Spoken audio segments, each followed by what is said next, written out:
Hey, hello, Ernesto. Hi, Dave. Hello, everyone. How are you?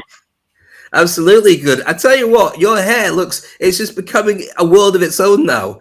It really looks, especially with the glasses off, you look like if you put your collar up now, put your collar up like this. Do this with your collar. You look like Kaniki out of Grease, the movie, which is John Travolta's best mate. It looked like him. It looks fantastic. You're head of the T-Birds or something. I can't remember. Very good. That's awesome. That's awesome. Well, here we are, and now it's time to change our quarantine meter. And yesterday was 53 days, and now we go to day number 54. My goodness, 54 days in quarantine, and episode 49. 49 days consecutively. And tomorrow we are going 50 days with you on we haven't missed one. We promised we'd be there for everybody until we came out of quarantine. And already we're starting to see the world coming out of quarantine in many different countries, or at least in semi, like in Dubai. And so we'll have to have a good chat, Ernesto, about what we're going to be doing next, because I don't know if people are going to want to watch this much longer. I don't know if they want to see your face, my face, all this incredible news about what the world's doing, all these big tips for running a business, all these different ideas for free. Why would anybody want that? I don't know. Yeah, I have no clue.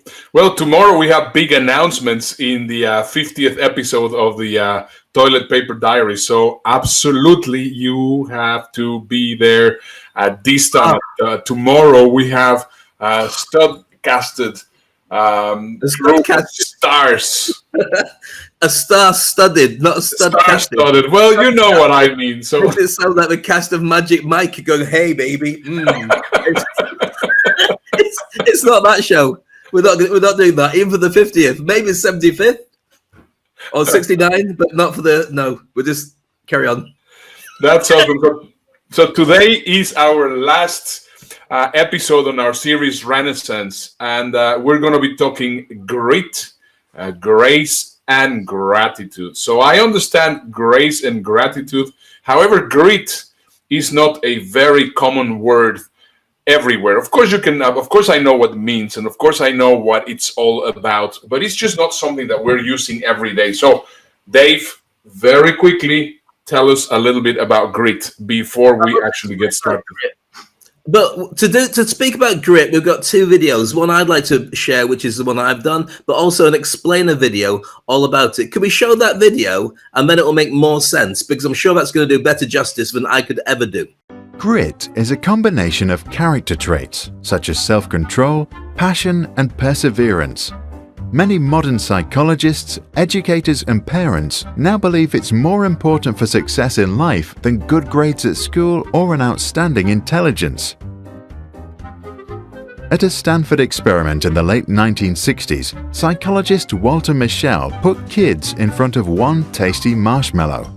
The 4-year-old children were then promised another one if they had enough willpower not to eat the one in front of them. Then they were left alone for 15 minutes. Some kids hid below the table. Those who were able to delay their gratification got a second treat and many years later became more accomplished adults. They were more healthy, had higher test scores at school, and were socially more competent. Professor Michel and the marshmallow test became famous. Angela Duckworth, a popular psychologist, later invented the so-called grit scale, a questionnaire to predict success. One question: do I finish what I began? She then interviewed gifted businesswomen, accomplished scientists, and other successful people. She found out that self-control, passion, and perseverance were better indicators for success than a high IQ score or fine genes. Let's examine the reasons behind this. Passion leads us to pursue careers that we love. Once we love something, we work hard to succeed, and as a result, can reach excellence. Self-control allows us to wait even if something looks very attractive. This is important because one day a better option might present itself. And perseverance means we keep fighting despite obstacles. It's essential to complete projects that then grow our self-confidence through social recognition. The most gifted minds can't even start if they lack passion and inspiration. One way to develop grit is to realize that we can eliminate our weaknesses with practice. We can learn a new thing by practicing long enough to see actual progress. But we can also study the lives of our role models. Then we understand that football stars train every day and receive constant feedback from professional coaches to develop specific skills. Once we internalize that we can improve our skills, we might realize that we can also practice willpower. For example, to change to a vegetarian diet is hard, but if you start small and try to cut out beef every Sunday, you might soon realize that you can also skip chicken during the week. And when that happens, you learn that you can grow willpower like any other muscle in your body. Then anything is possible, even to become a vegetarian. When we realize that our brain is like any other muscle that grows with training, then willpower and self-control are just a matter of practice. And once we practice something long enough, it can become a habit or even our passion. Some 2,000 years ago, Aristotle supposedly wrote, "We are what we repeatedly do." Excellence, then, is not an act, but a habit. Maybe he was right. What do you think about grit?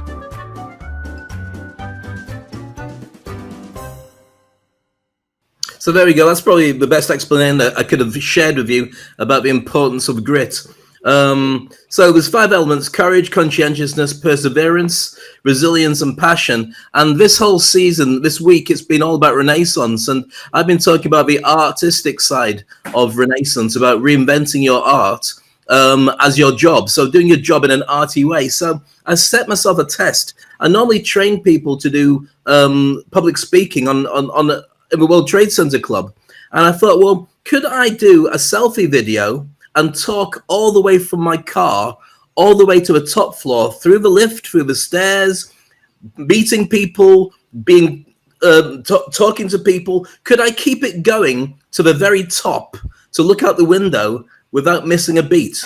And I thought the only way to do it is to test it and do it. So I decided to put grit to the test. I'm going to carry on talking, whatever. Now, I'm going to put a couple of caveats in here. You'll see that I'm carrying a plastic bag which has got my lunch in. I've just been to, a petrol station. So I've got my healthy drinks in there and my sandwiches. I also pass a policeman who is looking at me thinking, is he allowed to film here? And I smile and he leaves me alone. And the third thing I'm going to say is a person in the elevator with me looks very scared because I carry on talking and get to the very end. And I just wanted to prove a point for anybody who's successful in their life about grit is a way to have as a way of life rather than all the gifts you could have, like being smart, being rich, being connected, being gifted. Just stickability is everything. So I hope you enjoy the video. There's a countdown in case you get bored. Take a look. Yeah, this is a great video. Before we play the video, let me just say a couple of things about it. It's a great video.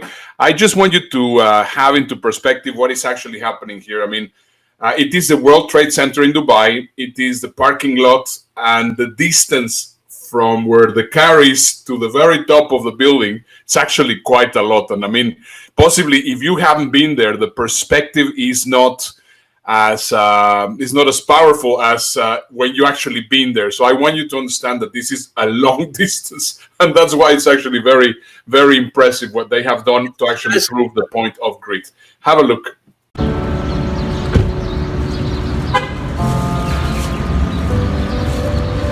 I'm Dave Crane. Let me tell you about grit. Most people think it's easy, but they don't really understand it. It's a long story. It's about a long journey. And if you really want to make a difference in your life, then grit's the way that you'll do it. Let me explain. It means pain. It means perseverance on a worldwide scale. It's taking yourself to the next level, and most people don't do that. They don't realize the journey doesn't stop. You keep your eyes on the prize. You go wide and never ever let it stop. You go on a journey like this, looking around, wondering where it's going, where's it leading me? And when you stop, you have to take a breath. You have to realize, not everybody's on your side. Most people don't understand, but grit is the one thing that'll take you on your journey. Let me show you something.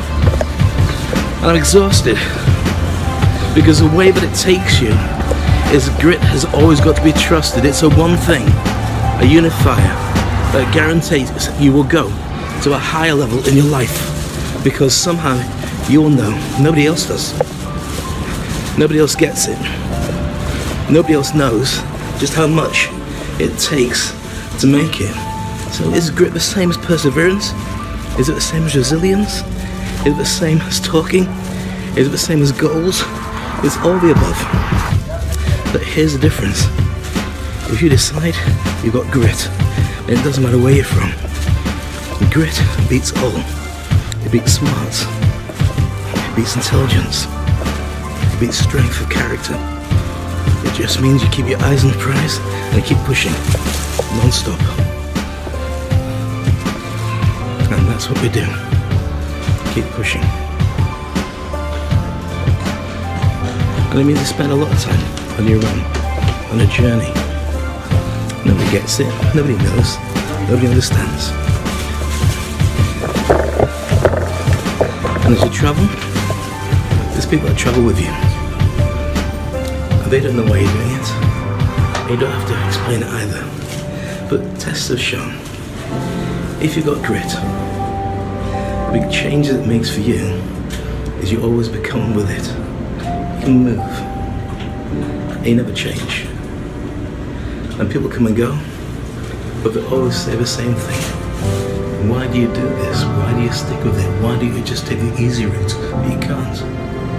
Grit doesn't work that way. You lose friends. You lose family. You lose money. You change towns. Go to a new venue. Find new hurdles. Get friends. Get down. Everybody looks and they step off. They take a new journey with you. But the way to stick with it is grit will see you through. If you believe in yourself and you're strong enough, you don't, then you're never going to make it. But here's the thing, if you've got grit, you're always going to take it. And then at the end of your journey, and it doesn't matter who you are, just pushing yourself further and further will get you to somewhere special. And when you get there, you'll know that every single second was worth it. You'll know it. Because when you get to the top and you look at that view and you put down your stuff and you know it's about you can smile, you can love, and you can see it was worth it.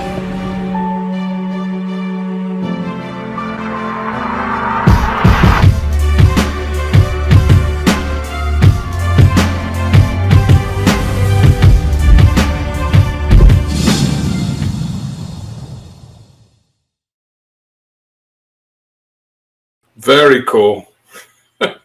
Every time that I see that video, I observe more interesting things. I mean, well, first of all, as of course, I've done that exact walk several times, so I know exactly where you're going. And yeah, I could see. I mean, there's the uncomfort of the guy with the hat, plus the big smile of the Filipino boy, which is also And the fact that the elevator just opens. If you've been there, you normally wait 5 minutes for the elevator to open. The odds of it opening just as I arrive in time and it not being full of people who would be going to every single level because I would have to keep talking all the way through. That was a deal from a car park to looking out the window. I had to keep it talking. You can see there's a selfie stick I'm holding in the mirror. So I'm carrying this bag, I'm carrying a plastic bag with my lunch in, selfie stick, and I'm just talking non-stop in one take, because there's no edits, to get to the top. So for me, that was the best illustration of what grit is for me, and I hope everyone enjoyed it in the same way. Yeah, it was absolutely awesome. And I think right now, grit is something that we definitely require. As soon as we start exploring this new world, it is... I mean, every time I am just completely amazed about the craziness that we're going into. Yesterday, my wife had a baby shower, a virtual baby shower. They were actually playing games. They were actually playing games. They were figuring out the prices for products for babies and trying to figure out what were the pictures of who was who when they were little. So, I mean, it seems that this is exactly the way that we're living in. So that was done online. It wasn't a proper get-together baby shower. No, it wasn't Zoom. Online. So everybody had the glass of wine, and they were having a chat, and they were doing all sorts of games and stuff. So, yeah. It's incredible. I was chatting to a client today, and they were saying that they had a meeting. It's a really high, well-known client. I won't mention the name. They had a meeting about how we get everybody to feel comfortable when they get back into the office. And I spoke to the big boss, and I said to her, they're not going to get back in your office. That's it. Right now, your office has got 30% of the people are allowed to come in. And because you've got cubicles, the spacing means it's going to be less than that. You'll have about 10% of your company coming in. They're all going to have to wear masks. They're all going to have to bring their own food. They're not allowed to share cups and anything. They've got to keep a distance. And I mean, in South Korea, I mentioned this before, you're not allowed to make people laugh in case they cough and they splutter in front of you. So you've got to keep it relatively low key. Now you got a choice. You can do that or stay at home and do the same job and get paid the same money. Duh. And I think that's what's going to happen to a ton of companies. I think the day of the office is really coming close to an end. Not completely, because it makes sense to have people working together and the vaccine will change everything. But for many people, this is so comfortable. Why would you want to change it? Go out to socialize when there's no vaccine, but why would you go back to an office to work? Yeah, well, there's a very interesting clip that we have from the BBC that is actually explaining how things are going to work. Now, there's some shocking things that are actually mentioned on this video, and we will talk about it after you watch the whole thing. Have a look. Social distancing could be around until 2022. It slows the spread of the virus and prevents the healthcare system from being overwhelmed. As we begin to lift social distancing measures, we run the risk of cases resurging. So we should reopen cautiously and gradually. But what could this life look like? Working, learning, and socializing remotely might become the norm. We might see alternative measures, such as holding larger meetings over teleconference, or those who can, working from the office only every other week. Crowded locations may also be modified to prevent people from coming into close contact. For example, we could see restaurants reopen with only half as many tables, or we could see public transportation vehicles limiting their capacity. Large live events, such as sporting events or concerts, could be banned for some months to come. Wearing face masks could become a part of our normal routine. Face masks help prevent individuals that are infected, but might not be showing symptoms yet or only have mild symptoms, from spreading the disease to others. Finally, testing. Anyone who suspects they could have the infection should be tested immediately and should be isolated at home for the duration of their infection. Anyone who they come into close contact with over the last few days would be followed up with using the help of digital technology, such as mobile apps. Like a dimmer switch, these interventions and others could be scaled up or down as needed. This will likely look different in different places, but communities should seek to learn from and support one another as we move forward into this next phase of the pandemic. Very interesting. One of the things that hit me on that video is when she says that, office spaces, you might go back every other week. Who can afford to have an office in the center of town where your staff are only coming in dribs and drabs and they're only going to be in every other week? The real estate won't be able to sustain it, and so people aren't going to do it. There's going to be so many buildings that used to be packed, and I don't know what's going to happen to them. Maybe it'll all come back again. I'm not convinced. Well, and the other thing is how the video starts. I mean, social distancing is going to last until 2022. I don't think it's too far-fetched. I mean, just think about it. We are already half of 2020. I think easily we can go another year with social distancing. Now, I'm not saying that what's going to happen is that we are going to be in quarantine, because one thing is quarantine and the other thing is social distancing. And the reason why I predict that this is going to be fairly accurate is because of how I feel myself. And I don't think that I am the only one actually having this feeling. Right now, if I go out and I start walking the dogs, which is one of my few outings that I have, I go and see people, I instantly, without even thinking, I will move away as far away as possible as I can from them. This is already embedded in my mind. Do you think that I'm the only one? What do you think? If you're actually watching the show right now, give us some comments. Are you feeling the exact same way? So it's already part of our behavior. So we are already doing it. So it's going to actually take a while before we say, okay, now it's fine to go and sit next to somebody that might spit on me. Yeah, well, that's it. I mean, can you imagine how many times you've sat in the vicinity of somebody who's got a cold in the past? It's just a thing. Sometimes they don't cover the nose properly. Sometimes they don't use a handkerchief or whatever. And it's really annoying and thinking, oh, my goodness. But you're not thinking, this is going to kill me. So it's going to, supposing this whole thing runs until the middle of next year, then very likely to undo it will take about another 3 years before people feel comfortable going up to a stranger and giving him a hug, or even letting a stranger hug you, because you don't know who they are or what they got. It's freaky, even with a vaccine, because this came from out of nowhere. You don't know if there's a new one doing the rounds and nobody's told us yet. So it's going to be very, very, very challenging to see what happens next. Absolutely crazy. So I'd still hug you though, Ernesto. I would still hug you. That's what I was going to say. Exactly. I was going to say, if I see you, I'll definitely hug you.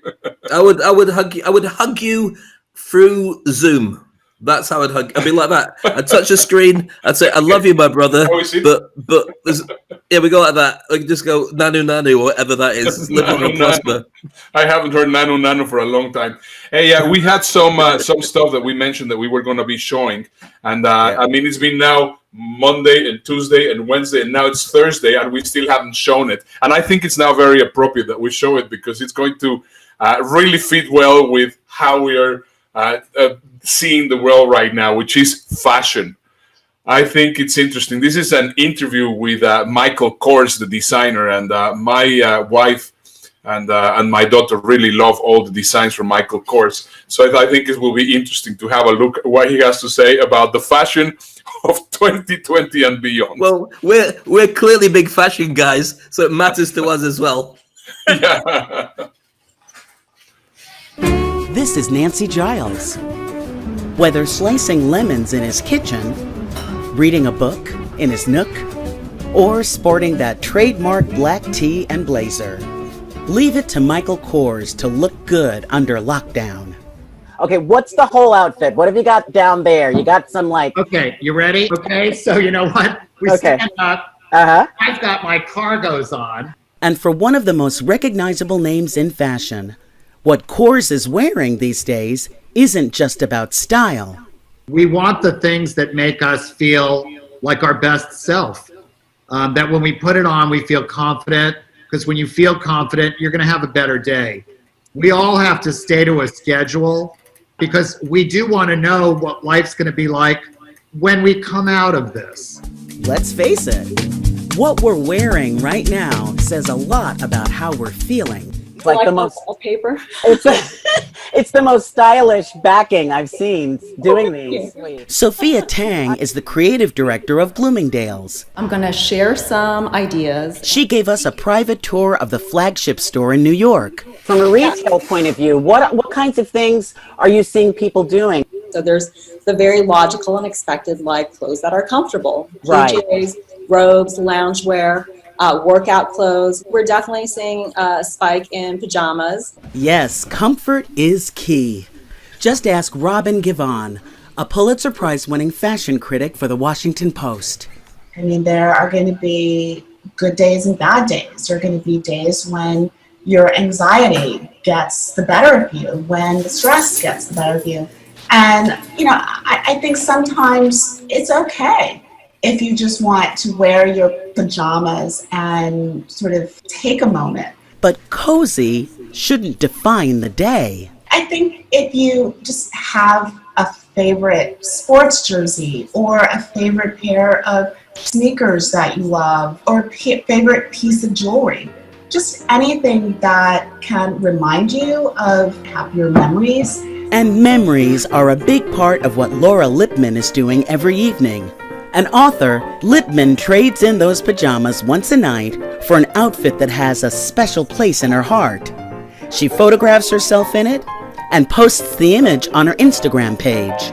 And I did it, and wow, this feels great. I don't know why, but I'm of the mindset right now that anything that makes you feel good, you should be doing it. I really like the very basic lace and tailor dress that I wore to my stepson's bar mitzvah 13 years ago. But it brings back this entire weekend. And back to Michael Kors, who's donating $2 million to coronavirus relief efforts. He sees a brighter future of style and substance. I think when we come through this, I think we're going to see that no one wants to give up comfort. But at the same time, I think we're going to all enjoy getting a little dressed again. I think there's going to be, you know, that moment that you want to put something on that gives you that boost of confidence. So I don't think we're going to live the rest of our days in slippers and sweats. I hope not.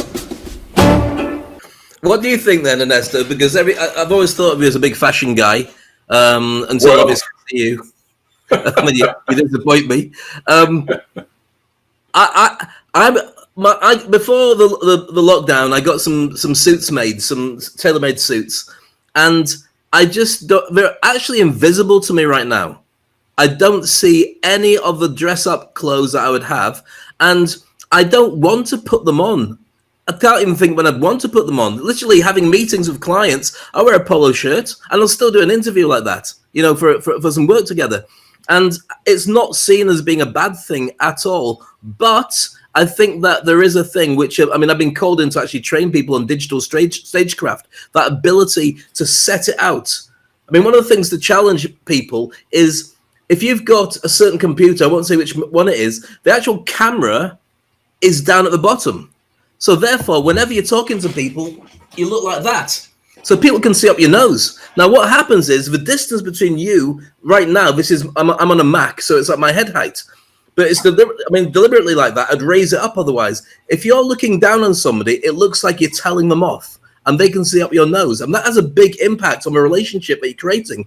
If in the backdrop, you've got something that doesn't really look good, then people see you as not making the effort. That is probably more important than the clothes you're wearing for that. I was told by a client today, she had a guy she was interviewing wearing a white shirt with grey hair and a white background, and he was a white guy. So he was almost invisible with the way that the thing looked. So I think a lot of people are going to have to reconsider what they have at home anyway and the way that they dress themselves, because even on Zoom, they've got this feature where you can make an imaginary backdrop and drop it behind you. But it looks imaginary. It looks like not real. And it's a gimmick, but no, you want to do something with your house. I think to do. You're talking about stagecraft, and right now, digital stagecraft. Basically, our stage is just behind us. That's our stage, if you think about it. So it is just absolutely critical that you start thinking about exactly where you're doing your videos. I mean, previously, you were not aware and it wasn't important. But if you like to look more professional, right now it's not the time to be wearing ties and jackets.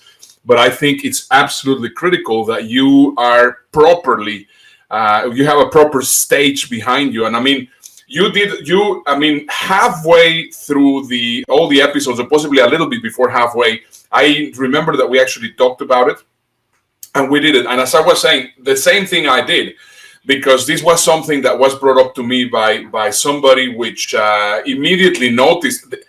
You start noticing things. If I actually move my camera and you start seeing what's over here, I have sports equipment, which I won't show because it has all these clothes on top of it. Right. Okay. I want to have all this stuff back there with the map and everything there, because of course that's the frame that I want to that I want to be using. So I definitely think that the way to do things is not so much about what you're wearing, but it is more than anything about the stage that is behind you. We have here a comment from Brenda. Brenda McGuire. She's saying, having been working at home for years, I always try to dress up, even now, as I feel more professional. Yeah, I think it's great that everybody's taking it the way that they want. I have seen some people that do actually dress for the occasion, but I mean, it is. I don't think that now it's a protocol and you're going to look unprofessional if you are not wearing a tie. But I think it looks unprofessional if you have a crappy background. I think it also makes a big difference on which profession you're in and who you're dealing with, because I'm not remotely involved in fashion, and no disrespect to the fashion people in the world who may be watching this, but when I'm watching fashion people talking about, it's important to get this right and get the whole thing to match, all I hear is meow, meow, meow, meow, meow. It doesn't register on me at all because it's not something I'm particularly interested in. But if somebody was to talk to me about, the layout of how they're going to present something and the importance of the content, then my ears are straight up an edge and my eyes, I'm checking it all out. So I think it depends on who you're working with. Because in our particular industry, for speakers, you dress up when you go on stage, but you really don't make the effort until you're actually going to be on stage. But that bit where you're talking to people is a perception. When you're dealing with companies that have staff all around the world, for some people, what we might call pajamas is their national dress. It's the clothes that they would normally wear. So you can't really put those confines on to say you didn't make the effort when they've actually made the effort, but in your culture, it's not. So I think it would take a long time before there's I think there's a very Western view that we saw in that video about what means dressing up and dressing down. You got to take a whole lot of the world into context, because we're now a global force. We're now a global entity. We're not our city, our town, or our country anymore, because you can't leave the house to go to work. Absolutely, fully agree. Another thing that, actually, this is my lead into the news, and I think it's going to be an interesting fact. I mean, this is a video that you shared with me. It's Homer Simpson, and he's supposed to be a pilot. And I think this video is just so funny. And I tell you exactly why I'm actually using it as my lead-in for the news. And I'll just get us started. We'll need that to live.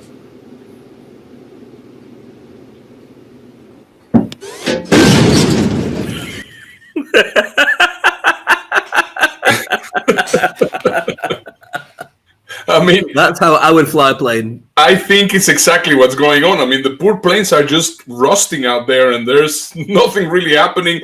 And also what happens. This is a critical thing that still has not happened, but it's going to happen. I mean, in order for you to keep your flying license valid, you need to refresh it every 90 days. And I mean, we're actually getting close to some pilots that have not flown that long. So, I mean, that is very similar to what is going on. Do you want to be, would you feel comfortable being on the first flights after the quarantine? Yeah, it's weird. I mean, I'm a big flyer and I'm a big traveler. And I keep on asking myself, am I ready to travel? And every single time that I ask myself that question, the answer is no. Not at all. But anyway, talking about flying, and let me just get into the news. This is something that happened, and this is also something which is relatively controversial. And I think it is something that we have to put a stop in, because I'm sick and tired of this BS. Yesterday, while we were doing the show, the Blue Angels, which are the top pilots from the U.S. Navy, were overflying Houston, as we just see down here. I heard them, but I couldn't see them because we were actually doing the show live. So I said, well, as soon as we finish the show, I wanted to see what was going on. And I tell you, I am not American, and I felt proud. I thought it was just an awesome thing. I felt great. I talked to Pete Garcia, and we thought, well, this is great. And this is a very nice thing. And then the government did it because they wanted to salute all the frontliners, all the people which are working in the front line. And I thought it was an awesome thing. Okay, long story short, I go and start watching on social media. And there was all these people saying, oh my God, how is it possible that they're wasting time on these guys flying over here? A flyover would have paid to such amount of ventilators, to such amount of PPEs and protectors and masks and all these kinds of things. And I go like, are you serious? I mean, in reality, there's also, I understand that there's the people which are in the hospitals and whatever. But what about us that are in the house? What about us which are actually just stuck here at home? We, of course, would like to see some attention. And this, for me, was a very good thing. What are your thoughts? You're not in the States, but what are your thoughts on that, Dave? I want to give you a virtual hug. Nanu, my friend. Well, there's a couple of things that come to mind. First of all, I don't care. I don't live there, whatever. That's a really bad way of attitude. So what I'm going to say instead is I think that it's important to do what you can do to get through this. And not all of it makes sense. Eating food that's healthy is better for you, but eating comfort food sometimes is the right thing to do because your emotions are really at the depth of this as well. I think that it's very easy to criticize decisions made by others because they don't fit in with your own particular life. But in this case, I actually join in with you despite my own thoughts about many other things. If it made people happy, then it was worth doing. Whether you buy ventilators or PPEs or anything is a separate, it's like apples and pears are different conversations. But if you have an auditorium full of people all breaking social distancing to stare up at the planes, then that didn't work. If people are looking from their gardens or from their windows or watching it live on TV, then for me, that's happy days. There's enough money, there's enough opportunities, there's enough to go around for everybody. And something that makes people think there's a bigger world still out there, and we're going to go back to it, in my opinion, it's a good thing.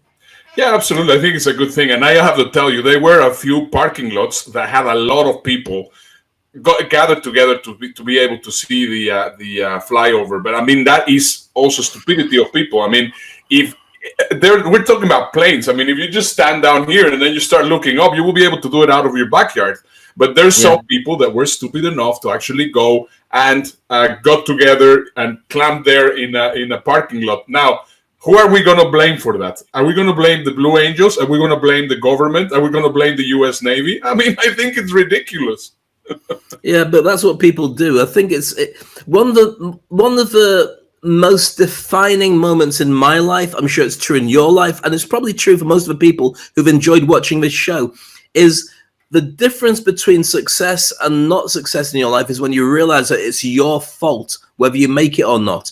3% of the population are into personal development and self-improvement. Everybody else just goes shopping and blames the news and the weather and their parents and whatever it is. You have the final say in what goes on in your life, and one day you'll have that reckoning when you look back at it and say, I could have done more. That's not going to happen to me. I could happily end whenever. But I think that's what it comes down to. People handing over the reins of their lives to other people and blaming them if it doesn't work out the way that they want it to. So, I'm still for it. I've worked with the Red Devils a number of times with the rugby events I've done in Dubai, and it's a phenomenal thing for people to watch, and it's really fantastic. Inspirational. It's really powerful for you to think that's beautiful. It's man-made. It's all synchronized together, and it's made me feel happy. Yeah, well, this reminds me of this story with this cartoon also. We have these people that they say, yeah, we call you heroes, and then you go to a barbecue. Then we call you angels, but then you go to a packed church service. Then they say, well, you herald all the sacrifices, and then push open very soon. save your applause, because that's exactly what it feels like. I mean, it's like you're stabbing people in the back. It's just like, we have to at least come on and understand that this is something that affects people in a different way, and everybody has to understand the world in a complete different way. And this is one of the reasons why, for example, when you're in social media, try to observe. I mean, I find it fascinating. Diversity is, for me, a complete eye-opener. And this is something that I enjoy. I mean, just look at this video. I think it's just really, really funny. Somebody working with their pet.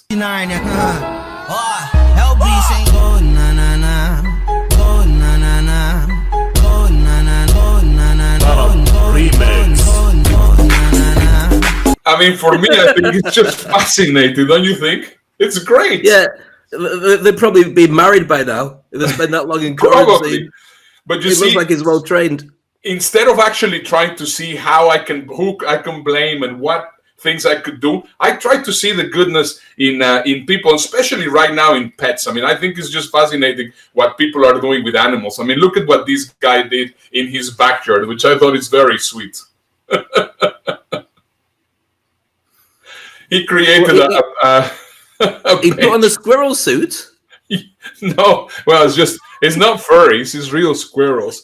But he also this one is absolutely fantastic. I love it. Go on.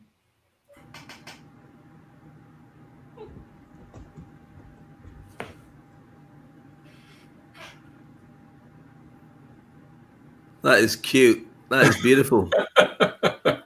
Very sweet, don't you think? That is wonderful. I mean, I've got 2 dogs, and if you introduced a cat to the house, it wouldn't be pleasant. But there you go. It just goes to show. But if it brought up together, it works very well. So that's a beautiful thing. Yeah, it's great. And look at the creativity of this lady. I think, I mean, everybody's talking about the mask and all these kind of things. I think this is a lot more effective than wearing a mask. Have a look.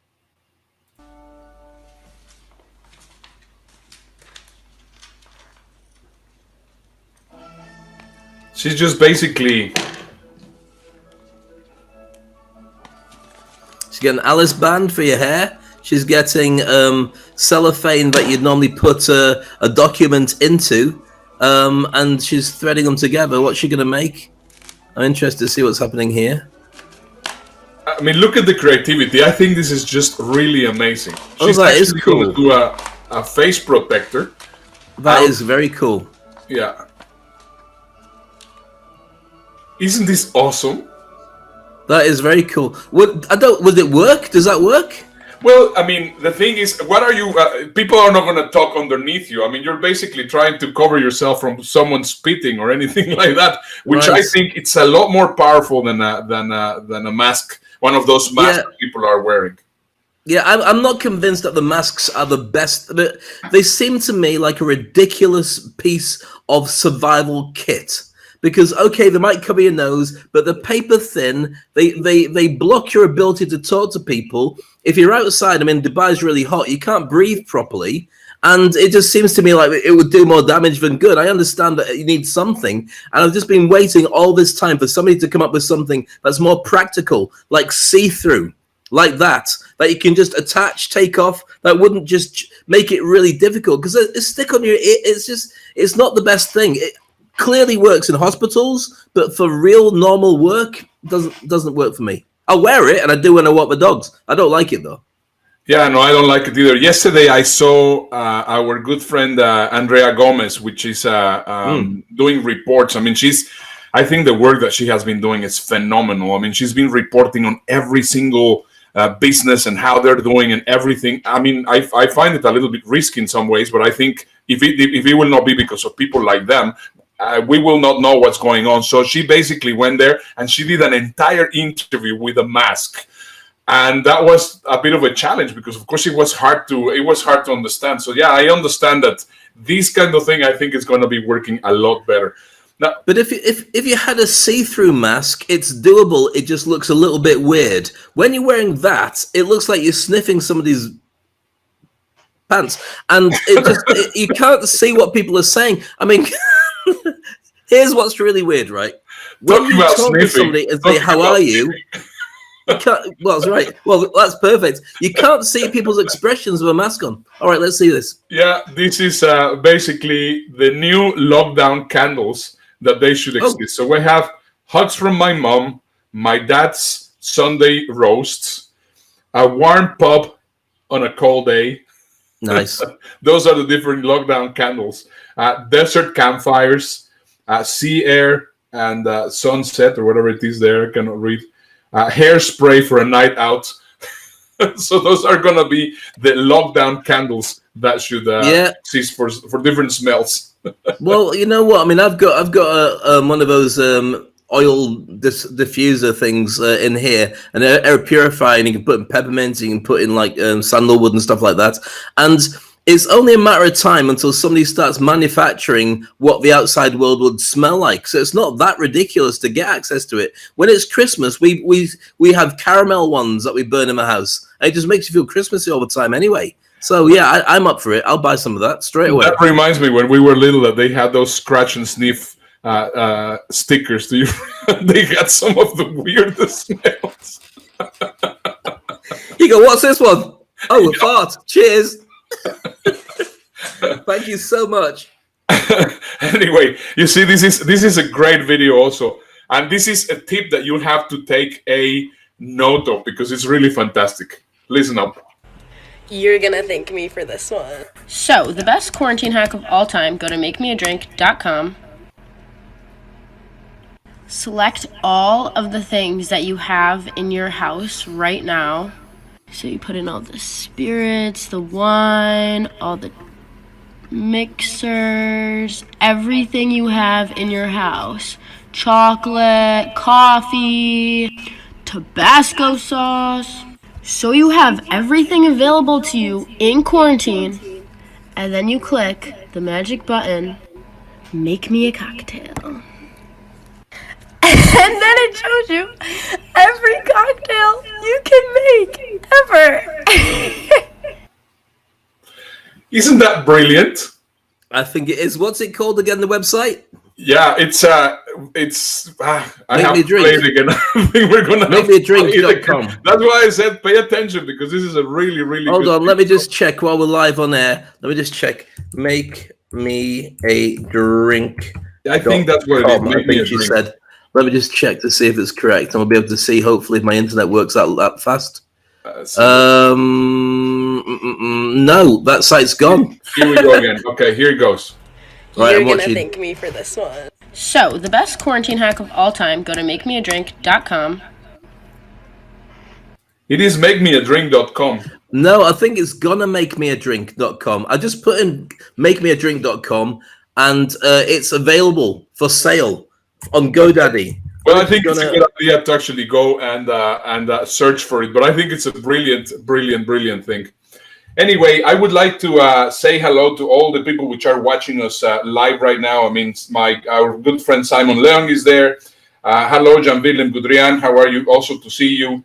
Brenda McGuire, Munir Abu Saidi, Dr. Abdul Karim Afuni. Hello, Abdul Karim. We see Tony Maloli. We see Mariana Iturbide. Again, hola, Mariana. Good to see you again. And everyone else which is watching our very... and this is actually a little bit painful to say, but it's going to be our last regular episode Penultimate. of this season. Penultimate episode.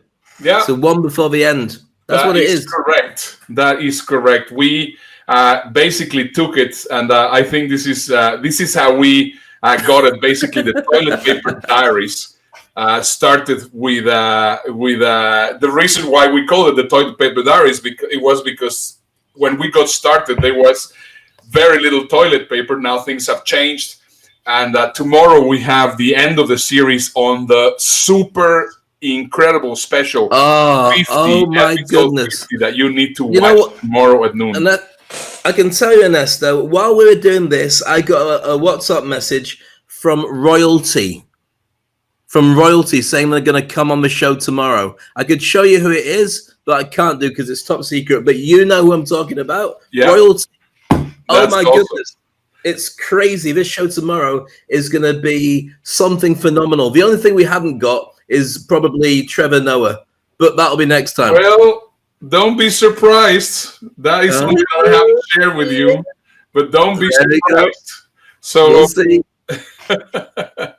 Anyway, that is exactly what we're going to be having. So make sure that you have it. And even though that we're not going to be, we're going to restructure the whole thing. We have a new name for it for season 2, which season 2 is going to be different because, of course, now we have evolved.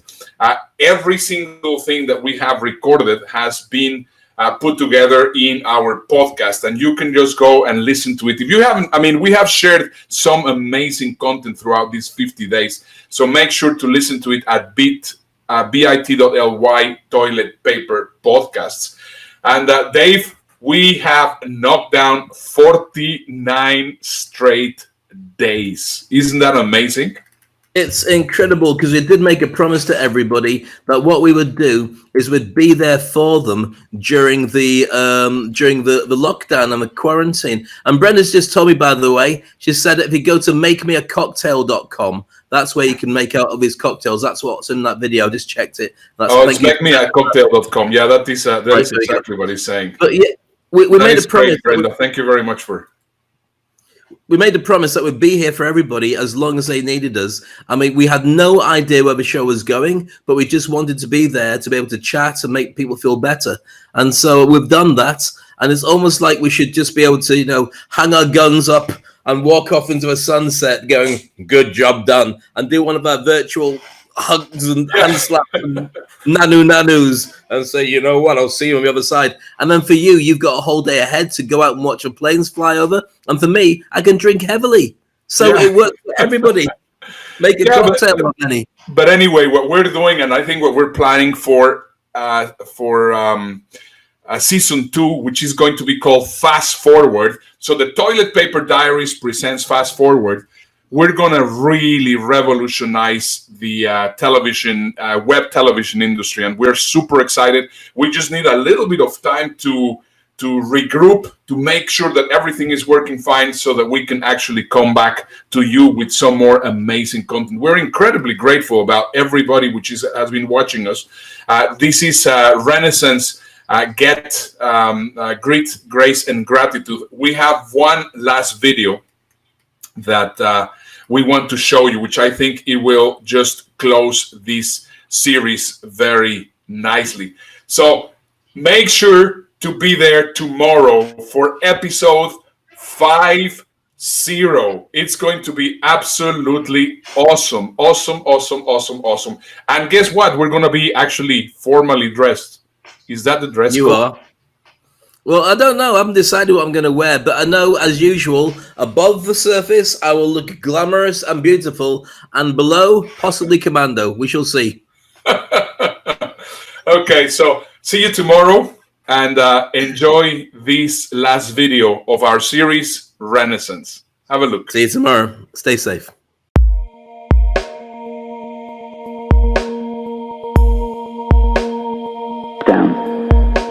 Yes, there is fear. Yes, there is isolation. Yes, there is panic buying. Yes, there is sickness. Yes, there is even death. But they say that in Wuhan, after so many years of noise, you can hear the birds again.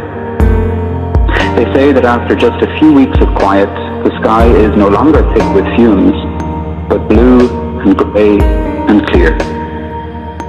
They say that in the streets of Assisi, people are singing to each other across the empty squares, keeping their windows open, so that those who are alone may hear the sounds of family around them.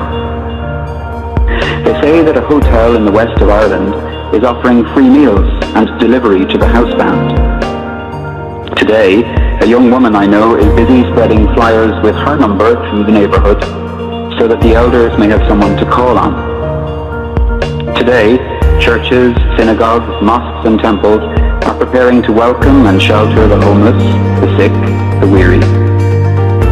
All over the world, people are slowing down and reflecting.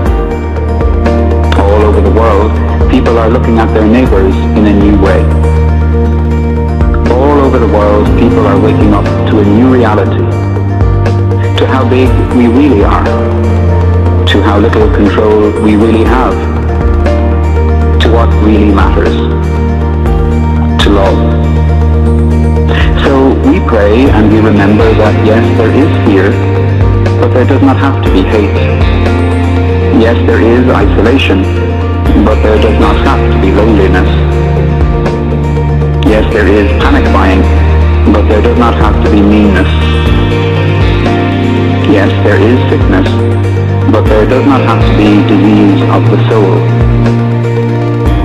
Yes, there is even death, but there can always be a rebirth of love. Wake to the choices you make as to how to live now. Today, breathe. Listen.